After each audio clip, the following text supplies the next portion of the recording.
दोस्तों नमस्कार। आप सभी का स्वागत है आपके अपने प्यारे परिवार लर्निंग डे पर। और दोस्तों मैं हूं आपके साथ आपका अपना दोस्त सौरभ ओझा। फिजिक्स के जिस वीडियो का आपको बहुत बेसब्री से इंतजार था वो वीडियो अब आपके सामने आ गया है। आज के इस वीडियो में हम फिजिक्स के 25 मोस्ट इंपॉर्टेंट क्वेश्चन के बारे में डिस्कस करने वाले हैं कि ऐसे कौन कौन से 25 टॉप मोस्ट इंपॉर्टेंट क्वेश्चन आपके एग्जाम के लिए हैं जो या तो पिछले सालों में रिपीट हुए हैं या फिर इस साल जिनके आने के मैक्सिमम चांसेस हैं। इसके पहले हर्षित सर ने आपको केमिस्ट्री की वीडियो अवेलेबल करवा दी है और फिजिक्स का आपको बहुत बेसब्री से इंतजार था, तो फिजिक्स की वीडियो भी अब आपके सामने आ गई है। तो आगे इसी तरीके से हर एक सब्जेक्ट की वीडियो आती रहेगी। उन वीडियो को देखने के लिए आपको एक काम करना पड़ेगा, चैनल को सब्सक्राइब, दोस्तों को शेयर और इस वीडियो को लाइक करके कमेंट सेक्शन में सभी के सभी साथी अपने अपने कॉलेज का नाम ज़रूर लिख देंगे, जिससे हमें एक आइडिया पता चल सके कि कहाँ से कितने बच्चे हमारे साथ किस कॉलेज से जुड़े हुए हैं। और दोस्तों आप टेलीग्राम को ज्वाइन करना मत भूलना, क्योंकि वहीं पर मैं ये पीडीएफ शेयर करूंगा। आप टेलीग्राम पर डायरेक्टली जाकर के इस पीडीएफ को देख सकते हैं और इस पीडीएफ में जितने भी 25 से 30 क्वेश्चन लिखे हुए हैं आप उनको पढ़ सकते हैं। और साथ ही साथ मैं अपने एप्लीकेशन लर्निंग डे पर भी इस पीडीएफ को शेयर करने वाला हूं। वहां पर आपको विजय बैच मिल जाएगा 199 रुपए में। आप विजय बैच ज्वाइन करके पूरी तैयारी कंप्लीट कर सकते हैं। ठीक है, तो आज की इस वीडियो को अगर आप पूरा देख लेते हैं और इसमें जितने भी 25 से 30 क्वेश्चन मैंने आपको बताए हैं अगर आप उनको अच्छे से कंप्लीट कर लेते हैं तो फिजिक्स में आपको डरने की कोई ज़रूरत नहीं रहने वाली है। तो चलिए वीडियो को स्टार्ट कर देते हैं। मैं आपका दोस्त सौरभ ओझा आपका वेलकम करता हूं। दोस्तों अगर आपका कोई डाउट है या फिर किसी भी सब्जेक्ट में आपको कोई भी प्रॉब्लम हो रही है तो आप मुझे मेरे इस इंस्टाग्राम आईडी पर मैसेज कर सकते हैं IM SaurabOjha1 पर। आप इसका स्क्रीनशॉट ले सकते हैं, ये मेरी इंस्टाग्राम आईडी है। आप यहाँ पर अपना डाउट मुझे शेयर कर सकते हैं, मैं ज़रूर आपसे कांटेक्ट करूँगा, मैं ज़रूर आपसे डिस्कस करूँगा। अब बात कर लेते हैं प्रश्नों की। तो जो सबसे पहला क्वेश्चन आपकी स्क्रीन पर है वो आपसे कुछ इस तरीके से पूछेगा कि व्युत्पन्न राशियों को समझाइए। व्युत्पन्न राशियाँ, मूल राशियाँ, मूल मात्रक, यहाँ से ये 3 क्वेश्चन आपको समझने हैं। फिर आपको कोई एक ऐसा समीकरण दे देगा F = G M1 M2/R² और कहेगा कि इसके बीमीय सत्यता की जांच कर रही है। बीमीय सत्यता की जांच कैसे होती है? F की बीमा और इधर की जो वैल्यू है इन दोनों की बीमा अगर बराबर है तब उसी को कहते हैं बीमीय सत्यता की जांच। हो सकता है कि इस जगह पे कोई और दूसरा क्वेश्चन आ जाए, बट टाइप आपका यही रहने वाला है। कार्य के मात्रक जूल को अर्ग में बदलो, या फिर ये भी आ सकता है कि बल के मात्रक न्यूटन को डाइन में बदलो। मतलब कुछ ना कुछ है, किसी तरीके का क्वेश्चन आपको देखने को मिल सकता है जहां पर एक पद्धति के मात्रक को दूसरी पद्धति के मात्रक में बदलने को कह सकता है।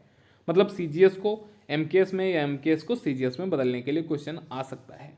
फिर न्यूमेरिकल एक क्वेश्चन आ सकता है कि जी का मान अगर 9.8 मीटर पर सेकेंड स्क्वायर है तो आपको इसको किलोमीटर पर हावर स्क्वायर में बदलना है, तो आपको बदल के इसको करना पड़ेगा, सॉल्व करना पड़ेगा। एकांक वेक्टर की परिभाषा लिखिए। वेक्टर के समानांतर चतुर्भुज का नियम लिखिए। रेखीय संवेग संरक्षण किसे कहते हैं आपको बताना है।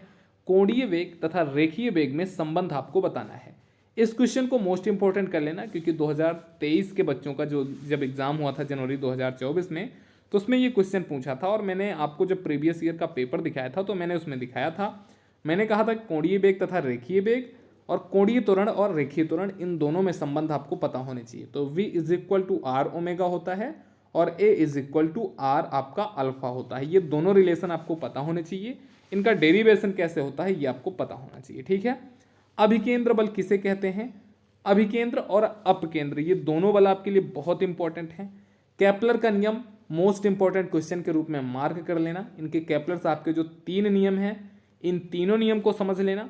तीसरा नियम इंपॉर्टेंट एग्जाम के पॉइंट ऑफ व्यू से, बट पहला और दूसरा भी आपसे पूछता है, तो पहले, दूसरे और तीसरे तीनों नियम को, और तीनों नियम जैसे पहला नियम किस संरक्षण को दर्शाता है, दूसरा नियम किस संरक्षण को दर्शाता है, तीसरा नियम किस संरक्षण को दिखाता है, ये आपको पता होना चाहिए। त्रुटि मापन पर आपको क्वेश्चन करना है। त्रुटि मापन कैसे? कह देगा कि यदि किसी वस्तु के आयतन मापन में 6% की त्रुटि हो रही है तब उसके साइड या भुजा मापन में कितने % की त्रुटि होगी। इस तरीके के क्वेश्चन आपको देखने को मिल सकते हैं। ठीक है ना, तो हमें पता है V = A³ होता है। जब इस A³ को हम परसेंटेज एरर में लिखते हैं तो 3 आगे आ जाता है, del A/A परसेंटेज यहाँ पर हो जाता है। और इस V% त्रुटि में 3 है तो इधर आपका 3 से 6 कट जाएगा, 2 आ जाएगा, मतलब A भुजा के मापन में 2% की त्रुटि होगी। इस तरीके के क्वेश्चन आपसे पूछ सकता है। ठीक है ना, फिर समरूपता और एकरूपता का सिद्धांत, समरूपता या एकरूपता का सिद्धांत, आवेग इम्पल्स और इसके अनुप्रयोग आपको समझाने हैं। अभिकेंद्र बल और अपकेंद्र बल दोनों को आपको समझ लेना है, इनके एक एक दो दो अनुप्रयोग आपको आने चाहिए। कार्य की परिभाषा, मात्रक और बीमा आपको पता होना चाहिए। जीरो वर्क किस कंडीशन में होता है वो आपको पता होनी चाहिए, और मैक्सिमम वर्क किस कंडीशन में होता है वो आपको पता होना चाहिए। घर्षण गुणांक, फ्रिक्शन कोफिशिएंट और जो आपका लिमिटेशन फ्रिक्शन है, इन दोनों चीज़ों के बारे में आपको पता होना चाहिए। ये बहुत पूछा जाता है, लिमिटेशन फ्रिक्शन, सीमांत घर्षण और घर्षण गुणांक, ठीक है ना। ये आपका घर्षण गुणांक हो जाता है, इसकी वैल्यू tan थीटा के बराबर होती है। फिर ऊर्जा के प्रकार के सूत्र का निगमन करिए। आपके सिलेबस में सिर्फ ऊर्जा के दो ही प्रकार के बारे में डिस्कस किया गया है, एक तो पोटेंशियल एनर्जी है, एक काइनेटिक एनर्जी है, और दूसरी ग्रेविटेशनल एनर्जी है। शायद यही दो हैं, आप एक बार सिलेबस से चेक कर लेना, फिर अपनी बुक से देख लेना। मुझे जहाँ तक याद आ रहा कि यही दोनों हैं आपका, एक काइनेटिक एनर्जी जिसको हम गतिज ऊर्जा बोलते हैं, और दूसरा ग्रेविटेशनल एनर्जी को आप बोलोगे गुरुत्वीय ऊर्जा, ठीक है। इन दोनों ऊर्जा के सूत्र को आपको निगमन करना आना चाहिए, बाकायदा आपके सिलेबस में ये लिखा गया है। रेखीय गति और घूर्णन गति को विस्तार से समझाइए, बहुत आसान सा क्वेश्चन है और बहुत रिपीट होने वाला क्वेश्चन है। ये क्वेश्चन मोस्ट इंपॉर्टेंट कर लेना, बहुत आता था मेरे टाइम पे जब मैंने एग्जाम दिया था, तो ये क्वेश्चन अभी तक मेरे को याद है कि ये क्वेश्चन आया था हमारे एग्जाम में, और मुझे इतने अच्छे तरीके से इस क्वेश्चन को मैंने पढ़ रखा था कि बहुत अच्छे से मैं इसको समझा सकता था, बहुत अच्छे से मैंने इसको लिखा भी था, ठीक है। जड़त्व आघूर्ण के लिए समानांतर अक्षों की प्रमेय एवं लंब अक्ष की प्रमेय आपको बतानी है, और इसके साथ ही साथ जड़त्व आघूर्ण क्या है ये भी आपको पता होना चाहिए। बल आघूर्ण क्या है ये आपको पता होना चाहिए, जिसको आप टॉर्क बोलते हो, ठीक है।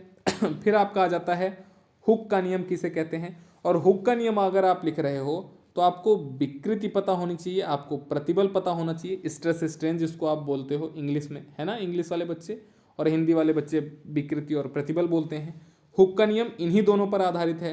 और तीसरा, हुक के नियम में एक और वर्ड आता है प्रत्यास्थ, तो प्रत्यास्थता भी आपको पता होनी चाहिए कि प्रत्यास्थता, इलास्टिसिटी किसे कहते हैं, विकृति किसे कहते हैं, प्रतिबल किसे कहते हैं, और हुक का नियम किसे कहते हैं। तो ये 4 क्वेश्चन तो मैंने आपको हुक के नियम से बता दिए। ससंजक और असंजक बल, ये दोनों बल आपको पते होने चाहिए, बहुत आसान है। सरफेस टेंशन, पृष्ठ तनाव के ये दोनों अनुप्रयोग में से आते हैं। पृष्ठ तनाव किसे कहते हैं और इसका अनुप्रयोग कहाँ है, तो अगर आपको ससंजक और असंजक बल पता है तो आप पृष्ठ तनाव को के अनुप्रयोग को समझा सकते हो। श्यानता गुणांक किसे कहते हैं और श्यानता है क्या, असल में श्यानता और श्यानता विस्कोसिटी और विस्कोसिटी कोफिशिएंट, ये दोनों क्वेश्चन आपके यहाँ बनते हैं, बहुत बनते हैं। तो मैंने श्यानता गुणांक इसलिए लिखा है कि आप श्यानता गुणांक पढ़ने जाओगे तो आप श्यानता भी पढ़ लोगे, ठीक है ना। फिर स्टोक का नियम, ये भी श्यानता से ही रिलेटेड है, बट स्टोक का नियम बहुत इंपॉर्टेंट है। इनका जो फार्मूला है उस फार्मूला पर बेस्ड आपको न्यूमेरिकल देखने को मिलता है आपके एग्जाम में।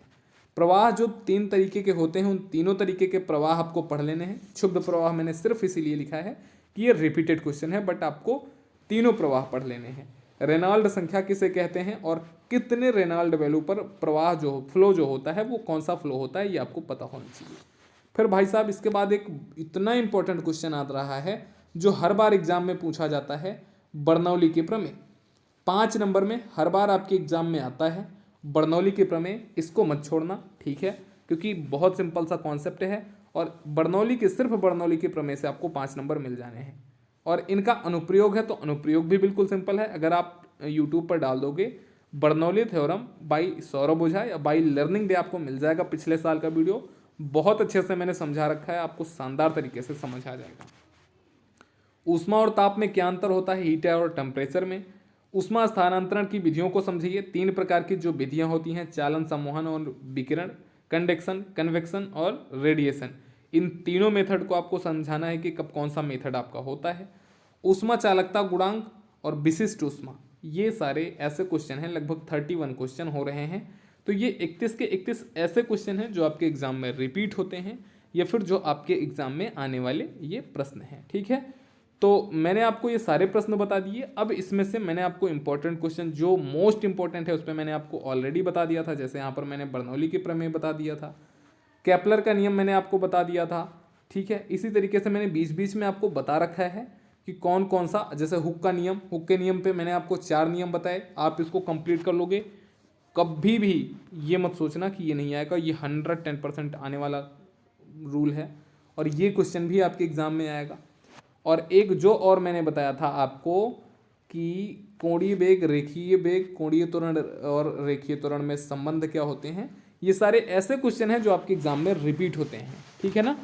तो इन सारे प्रश्नों को 31 क्वेश्चन हैं, ये मैं पीडीएफ आपको टेलीग्राम पर शेयर कर दूंगा, आप वहाँ पर देख लेना और अपने दोस्तों को भी इस वीडियो को शेयर कर दो, अपने कॉलेज ग्रुप में शेयर कर दो, अपने फ्रेंड को शेयर कर दो, ठीक है। बाकी चैनल को सब्सक्राइब कर लो, दोस्तों को शेयर कर दो, ताकि ज़्यादा से ज़्यादा दोस्तों तक ये वीडियो पहुँच सके और एग्जाम के पहले आपके सभी साथियों की हेल्प हो सके। वीडियो कैसी लगी ज़रूर बताएं। अगर आपका कोई डाउट है, कोई आपकी क्वेरी है, तो मैंने जो इंस्टाग्राम आईडी आपको बताई थी स्टार्टिंग में, आप उस इंस्टाग्राम आईडी पर मेरे को मैसेज कर सकते हैं, मैं ज़रूर आपको रिस्पॉन्ड करूंगा। लिंक आपको नीचे डिस्क्रिप्शन में भी मिल जाएगी। नमस्कार, टेक केयर, थैंक यू, जय हिंद, राम राम।